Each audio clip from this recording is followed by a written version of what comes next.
All right, you've been waiting to hear about Dolly Parton, which of course has been, most of the news of the last week. Let's talk about her legacy. She was definitely an LGBTQ ally and a gay icon, dying at the age of 80. Yeah, I mean, there were rumors because she had a very close relationship with a female friend. There were rumors that maybe she was part of the community, but she would never confirm that. Well, she denied it. I mean, she said, "I'm not." I mean, she whenever she was asked a controversial question, she gave an answer that kind of tried to soothe both sides. Like on same-sex marriage, when she was after she supported that, she says, "Why not? Why shouldn't they be as miserable as the rest of us?" Not a great answer, but look, she had a great record in many respects. Yeah, I feel like she expressed her political views through her giving.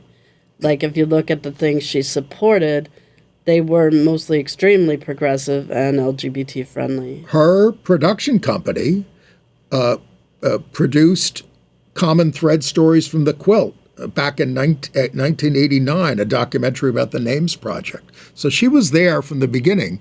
But, in her songs, her 1991 album, Eagle When She Flies, was a song that says, regardless of religion, lifestyle, or sexuality, family is family. When she was asked about the bans on trans people in restrooms, I hope that everybody gets a chance to be who and what they are. I just know if I have to pee, I'm going to pee wherever it's got to be. She always had a clever answer also to make people think about these things. And on Larry King, she was on there in 2017, she explained her advocacy for LGBTQ rights that has drawn criticism from Christians. And she said, "I kept saying, if you're the fine Christian that you think you are, why are you judging people? That's God's job. We're not God. We're not judges. We're supposed to love one another. We're not supposed to judge." And when a lesbian patron of Dollywood in 2011, her theme park, was forced to turn her pro-marriage equality shirt inside out, Dolly was quick to issue a statement reaffirming her unwavering support for LGBTQ rights and marriage to equality. apologize for that incident.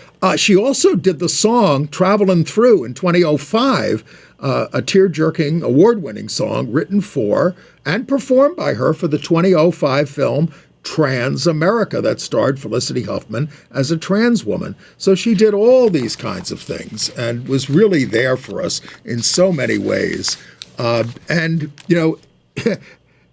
She had a 70% approval rating in this country. Nobody has that. Wow. It's the highest approval rating for any public figure. It's just amazing. And she got along kind of with both sides of the aisle.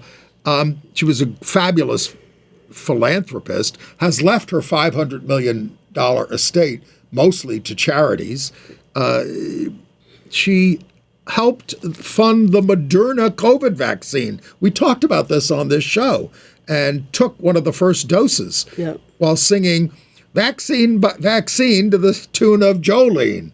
I mean, come on. And by the way, her autobiographical musical premiered in Nashville last year, and it opens on Broadway in January and would have been her 81st birthday. A couple of quotes from her. "I look like a woman, but I think like a man. I've done business with men who think I'm as silly as I look. By the time they realize I'm not, I've got their money and I'm gone." And she said, "The way I see it, if you want the rainbow, you got to put up with the rain." She also once said that if she was a man, she would be a drag queen because she's, fancy.